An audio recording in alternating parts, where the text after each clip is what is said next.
Salut à tous, c'est Scadi, bienvenue sur ma chaîne.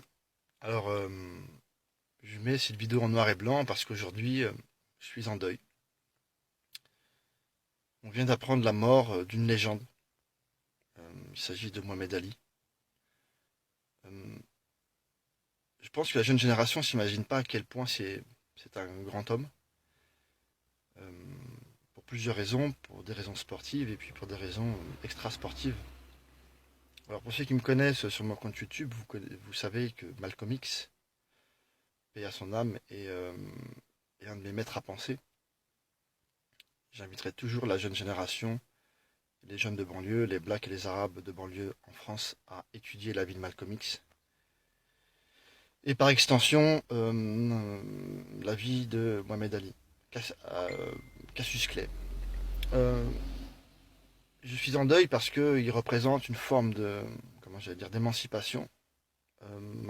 Mohamed Ali a su, comment dirais-je, a su se détacher de ses chaînes d'esclaves.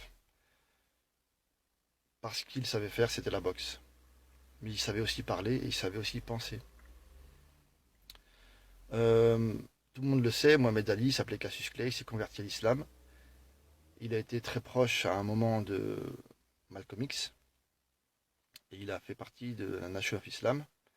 Et puis à la mort de Malcolm X, Mohamed Ali a quitté la Nation of Islam. Ce qu'il faut savoir, c'est que Malcolm X a été un des rares soutiens de Mohamed Ali lors de sa conversion. Et heureusement que Malcolm X était là pour le soutenir, entre guillemets. Mais quelques années plus tard, par l'influence de Nation of Islam, corrigez-moi si je me trompe, hein, pour les spécialistes, il me semble que Mohamed Ali a tourné le dos à Malcolm X. Et l'anecdote, c'est que à l'assassinat de Malcolm X, euh, Mohamed Ali a dit ouvertement qu'il regrettait son geste. Donc peut-être qu'aujourd'hui, là où il va pouvoir lui dire qu'il regrette de lui avoir tourné le dos. Donc Mohamed Ali a ensuite quitté Nation of Islam pour se convertir à l'islam sunnite dans son sens le plus large. Et donc Mohamed Ali, c'est un grand homme, c'est une légende, c'est une montagne qui vient de nous quitter, puisqu'il est le symbole de l'émancipation, comme j'ai pu vous le dire. Euh, Au sommet de sa gloire, le gouvernement américain l'appelle pour aller faire la guerre au Vietnam. Avec son verbe euh, légendaire, Mohamed Ali refuse d'aller, il le dit clairement, refuse d'aller faire la guerre au Vietnam. Et son fameux "Les Vietnamiens ne m'ont jamais rien fait". Donc il a perdu euh, ses titres de champion du monde. Il a tout perdu, la possibilité de boxer aux États-Unis, sa carte de boxeur, je ne sais pas comment on dit. Et je vais faire un parallèle avec aujourd'hui, les Benzema, les Black M, etc. Donc aujourd'hui, on a un Black M qui voulait faire du rap à Verdun, hein, pour rendre hommage aux tirailleurs sénégalais. Il y a tout un symbole Black M si tu écoutes cette vidéo ou par hasard tu tomberais sur cette vidéo, ou même je m'adresse à vous, il y a tout un symbole lorsque on pense au refus de faire la guerre au Vietnam de Mohamed Ali. Il a refusé de faire le tirailleur sénégalais. C'était déjà une première forme d'émancipation. Il a su s'émanciper au niveau politique. Et pardon, c'est le message. Et donc, Mohamed Ali, c'est toute cette génération de Malcolm X, Mohamed Ali, Martin Luther King, tous ces grands hommes qui ont su se battre pour la cause noire. Enfin, je ne dis pas qu'ils sont tous réglés aux États-Unis, il y a encore des problèmes, mais il y a un symbole pour, les, pour notre génération, pour ceux qui sont issus des milieux défavorisés, entre guillemets, les Benzema, etc.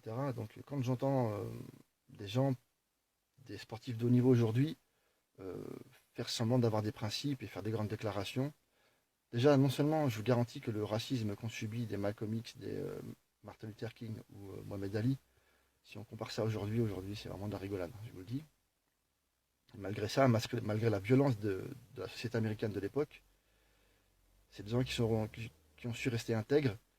Et Mohamed Ali a su mettre en danger sa carrière au nom de ses principes. On en est très loin aujourd'hui avec nos sportifs.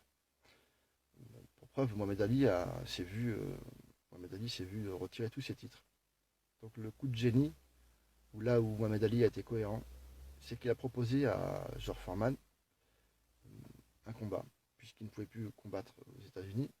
Euh, il a proposé un combat à George Foreman à Kinshasa en Afrique. Et là, pour moi, c'est un des plus grands symboles de l'histoire du sport moderne. C'est-à-dire que ces deux grands hommes, Foreman et Mohamed Ali, sont partis dans la terre de leurs ancêtres retrouver leur dignité. C'est-à-dire qu'ils sont partis pratiquer leur art sur la terre de leurs ancêtres. En gros, Mohamed Ali, il a dit j'ai pas besoin de vous pour m'exprimer dans mon art.